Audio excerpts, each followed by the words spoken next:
Olá pessoal, como vão? Esse vídeo é mais um vídeo que eu faço como complemento às discussões e ao conteúdo que tem sido exposto em sala de aula. E especificamente sobre o que nós vamos tratar agora, porque se refere a uma alteração de entendimento jurisprudencial que aconteceu há pouco tempo, é bem provável que o livro que você utilize, a doutrina de que você faça uso para estudar, não esteja atualizado. Então é por isso que eu estou tomando um tempo para fazer um material e para colocar esse material no Moodle.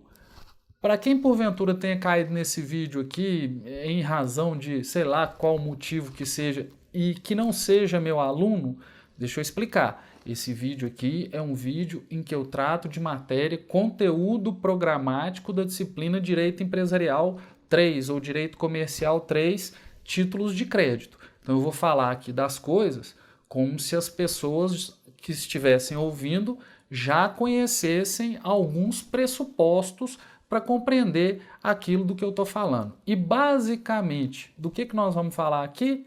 Da questão da autorização conjugal para a validade do aval, tal como previsto no Código Civil. Deixe-me desenvolver melhor o tema. Se você pegar a lei cambial, desde o decreto 2044 de 1908, você vai encontrar lá os requisitos do aval e não há a exigência de autorização conjugal nenhuma. Você pode até falar, mas na época a mulher ficava em casa, coitada, não falava, não tinha opinião. Não era bem assim, embora até certo ponto fosse, mas a questão é que a lei não exigia a autorização nem de marido, nem de esposa. Olha o texto da lei aí.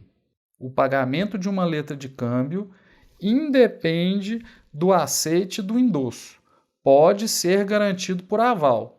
Olha isso agora. Para a validade do aval, é suficiente a simples assinatura do próprio punho do avalista ou do mandatário especial, no verso ou no anverso da letra. Não se exige, portanto, a autorização de nenhuma espécie. A lei cambial vigente, a Lei Uniforme de Genebra, no anexo 1, artigo 31, a linha 2, também dispõe de modo a dispensar a autorização. O aval considera-se como resultante da simples assinatura do dador aposta na face anterior da letra, salvo se trata das assinaturas do sacado ou do sacador. Então não se exigia uma autorização do cônjuge.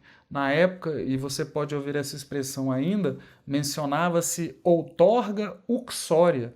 Uxor é esposa em latim, então normalmente quem praticava a atividade era o homem e quem dava a autorização era a mulher. Hoje falamos de autorização conjugal. Uxória se for da esposa, marital se for, obviamente, do marido. Pois bem, não se exigia isso para a validade do aval em um título de crédito, até que o Código Civil de 2002, em seu artigo 1647, inciso 3º, previu, ressalvado o disposto no artigo 1648, nenhum dos cônjuges pode, sem autorização do outro, exceto no regime de separação absoluta, 3. Prestar fiança ou aval. E o artigo 1649 completava: a falta de autorização não suprida pelo juiz quando necessária tornará anulável o ato praticado. Então, nos termos do Código Civil, o aval sem autorização conjugal era viciado de anulabilidade. Pois bem, esse entendimento foi objeto de resistência desde os primórdios do atual Código. A primeira jornada de direito civil, que aconteceu em 2002 e que é uma reunião de doutrinadores, profissionais, professores, para discutir a interpretação adequada ao Código Civil, a primeira jornada já trouxe um enunciado falando que não era o caso de entender que fosse inválido o aval em determinados casos. Olha o enunciado aqui.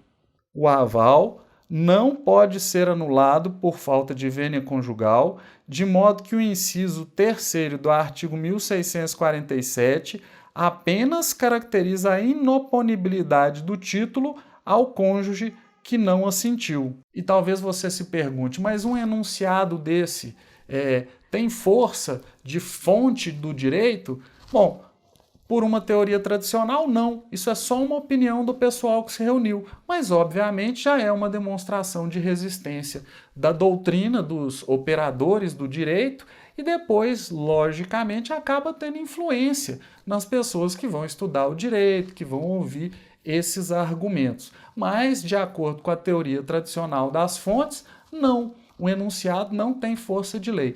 E o judiciário, tendo à frente o STJ, no primeiro momento entendeu que o dispositivo do Código Civil valeria para os títulos de crédito em geral.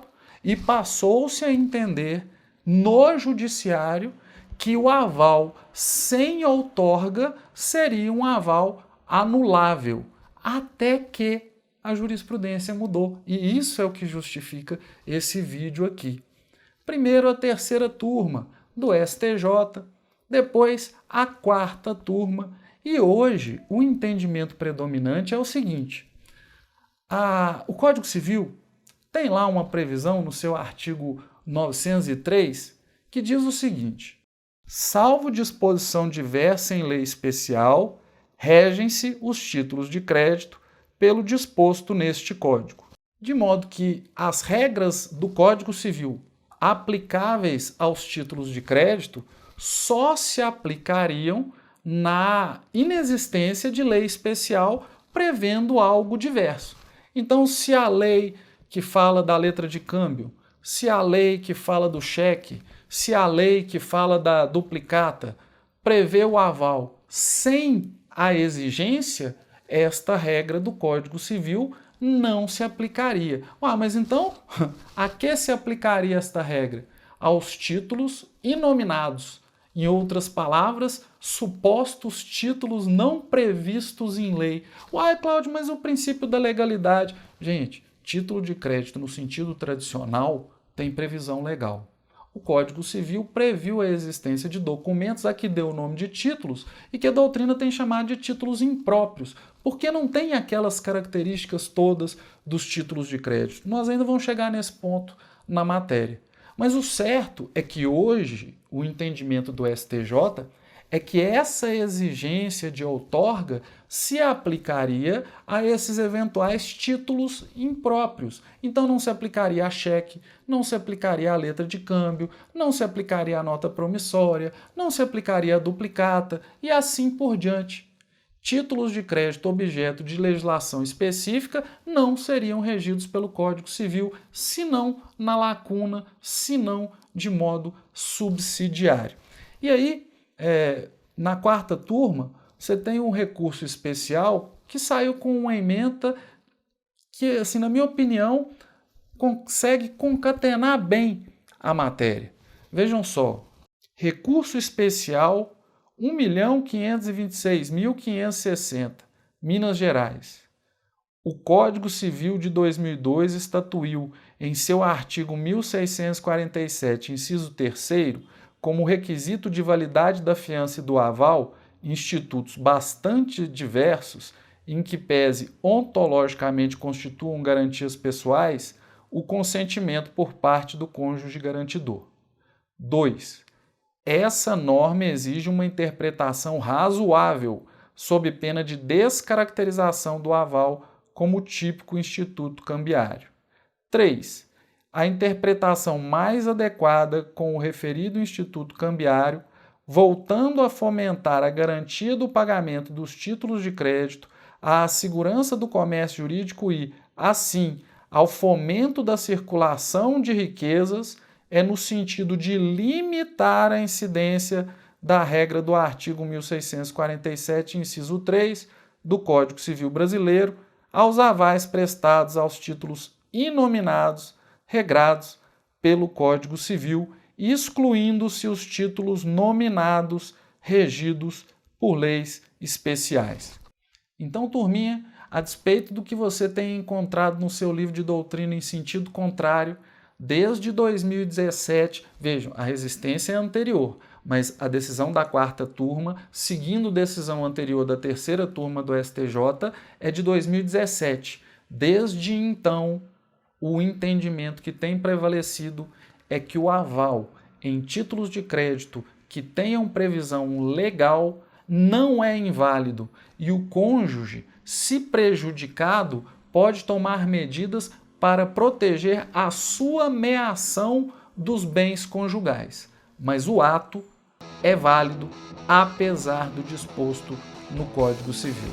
Então é isso, pessoal. Necessidade desse vídeo é só para suprir essa lacuna, porque eu tenho certeza, eu já conferi, a doutrina ainda não está atualizada, pelo menos a maioria dela, em relação a esse aspecto. Obrigado pela atenção, moçada. Nos encontramos de novo em sala de aula. Um abraço e até lá.